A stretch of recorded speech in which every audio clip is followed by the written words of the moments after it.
Howdy folks, I'm White Campion, whimsically whispering while wobbly woodpeckers whistle. I'm Amber. And here are more whispering while wobbly woodpeckers whistle. So let's get started on that. Alright folks, and our first letter is titled, Am I a Jerk for Firing My Sister? My wife and I have young children, so we relied on the help of a cleaner since our eldest was born. The cleaner that we were using charged £16 an hour and did a good job. Well, we paid her 3 hours per week. My sister has been a commercial cleaner for a hotel for a number of years and decided to start her own cleaning business.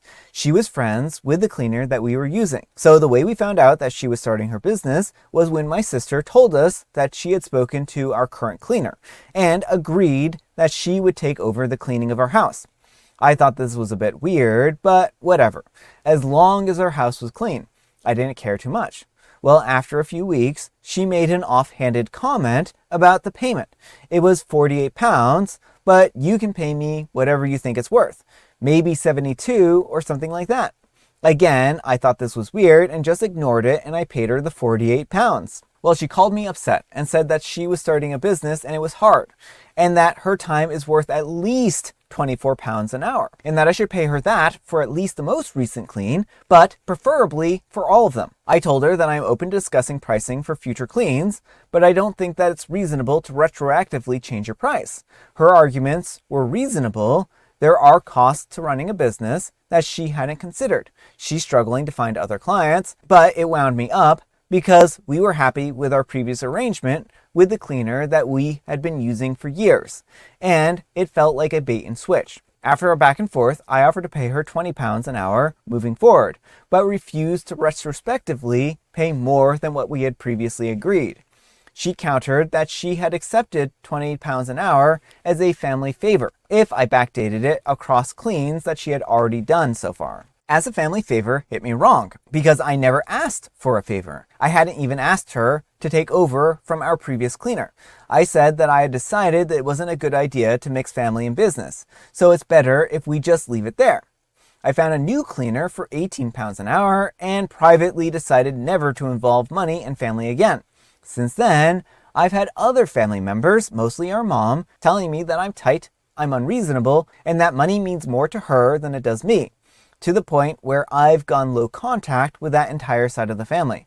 I'm confident that I'm in the right, but I'm wondering if I was wrong to stand on the principle at the cost of family relationships over a relatively small amount. I just couldn't get over the entitlement, pressure, and uncomfortableness of the whole situation. Am I the jerk? All right, folks, what do you think? No, not the jerk for firing your sister.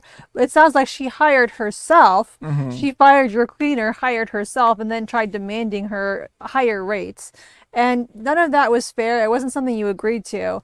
Now, the one place I can fault OP with was never checking with the other cleaner to see what was going on. I wouldn't assume in OP's shoes that the other cleaner just voluntarily left. It sounds like the sister may have fired her for OP or, pushed her out or something like that. And so it would have been worth talking to the cleaner and seeing if this was what they really wanted. Yeah, I mean, I think that's the one place that OP could have done this differently or better. But I do agree with their whole thing here where the sister does seem to be trying to take advantage of them because they're quote unquote family. And again, like OP was saying, they were happy with the situation, right? They weren't, complaining about the cleaner or anything like that. And the sister just took it upon themselves to change this agreement without consulting OP, right? And I think that is poor business on her part. Yeah. If she wants to do people's cleaning, then they need to know what they're getting, right? She can't just decide to say, oh, well, in the past I felt like I cleaned at, this amount of dollars per hour, right? No, you don't get to do that, right? You don't just get to retrospectively change your prices. You've decided on a rate and you get to charge that, but you don't get to charge that in the past. So I think that OP is in the right here, and I think the sister is being very entitled. But let me know what you folks think. So anyhow, take care and good luck. All right, folks, and our next letter is titled, Am I a Jerk for Messing Up My Wife's System of Remembering? My wife and I are both 37. We have 2 daughters who are 7 and 3. The way my wife remembers basically everything, whether it be birthday parties, appointments, or even how much she owes on credit cards, is by writing it down on pencil and paper. The paper is on a wall near our sink, literally. Me, if I know something is coming up, I'll put it on my phone calendar, but I check my wife's paper list every day. And if I see something on the list at a certain time and day that I'm available, I put it on my phone and scribble it out. If it's not on the paper, she'll probably forget. And me doing this has caused some problems because sometimes she forgets since she can't really see it on the paper anymore. And then gets mad at me when I randomly just leave the house to do XYZ. Well, last Saturday, our 7-year-old had a friend's birthday party to go to. I was able to take her, so I crossed it out on my wife's paper thing. I took her to the party, and then she got mad that I didn't tell her about it an hour before we left that I was taking her. She said that I made her look like a bad mom, whatever that is supposed to mean. But she was actually pretty mad at me over this. Something similar to this has probably happened at least 10 times in the past. Am I the jerk? And as for why she didn't ask me about the clearly scribbled out tasks, it's because she also scribbles the completed stuff that she's already done herself. All right, folks, what do you think? Yes, OP, you're a major jerk here. I mean, why are you scribbling out things on her to-do list? If you want to do things on her to-do list, you can communicate that to her. But it sounds like she also wanted to go to this birthday party. She has a hard time remembering if she can't see the information in front of her. And now she feels guilty and like she didn't do something that she was supposed to do because you just made a unilateral decision that you were taking the daughter. There's no reason why you can't both take the daughter, but you need to stop touching her to-do list. You can have your own to-do list, scribble things out on your own to-do list, but do not take them off your wife's. So I think that there is a little bit of a situation here. OP is like, well, this has happened like 10 times, so clearly this isn't working, right? Now, I would say one thing that they could do here is that OP could one line out the items and not scribble them out, right? And then leave like a star or something beside them. That way the wife can read it still and know that this is on OP's, task list of things to do, but it doesn't make it illegible, and it also signals that, that their husband is doing something like this. That way, if it's something important that they want to do, they can still read it. They can see that OP is tackling it, but it also makes it easier on everyone, right? So yeah, I agree something like that could work, but I also think there needs to be verbal communication. Like the fact that OP just takes the daughter and disappears without any word to the wife, that's just so strange to me. Well, I do think like there should be more communication overall, but I think that at least doing something like what I'm suggesting here could alleviate some of the issues, but I agree there needs to be more communication and better communication because it's clearly not working the way they're doing things, right? And it must feel like a really frustrating situation for the wife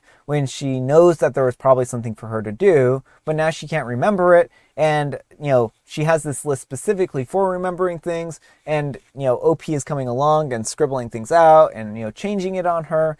I can imagine that's a very frustrating situation. Yeah, or she thinks she's already done it. Like she just sees a scribbled out task. Oh, I have nothing to have to do for today. Mm-hmm. So, OP, don't do this.